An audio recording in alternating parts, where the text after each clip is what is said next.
And as we mentioned, 8,000 homes and businesses were destroyed by this May 22nd tornado.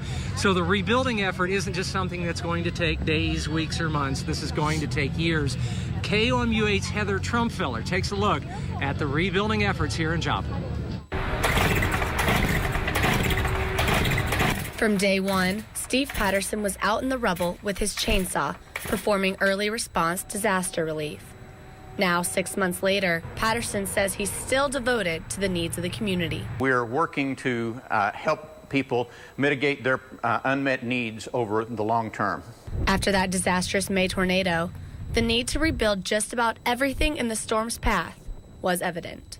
That means rebuilding more than houses and businesses. Everyone here agreed they needed to rebuild the community. When you rebuild a community, you do it one life at a time, one family at a time, one home at a time.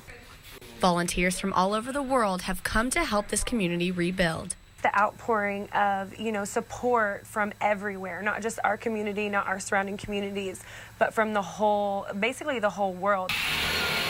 Organizations like Habitat for Humanity and Extreme Home Makeover have helped with building homes. And as volunteers built Joplin again, in return, Joplin built the volunteers a tribute. The community has formed an emotional attachment with all who have helped. Columbia and the entire mid-Missouri area have connected with Joplin. We become sister cities in so many ways because of the compassion and outpouring of support. The people of Joplin have held fast to their faith, knowing that in the end, they could survive together. If you can quickly turn them from being just a survivor to a thriver, then you've made a difference in their life. Wormuth thinks that by giving a family of 4 enough food for 6, they become empowered by the ability to share with their community. I really needed to come back and help those that, like me, were in need.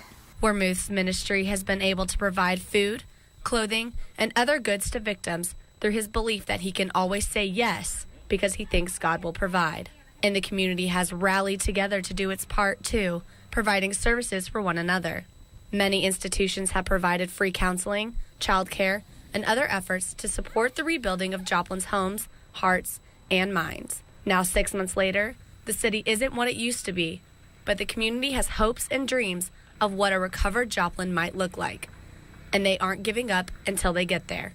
Reporting with Mariah Henry, Heather Trumpfeller, KOMU8 News, Joplin.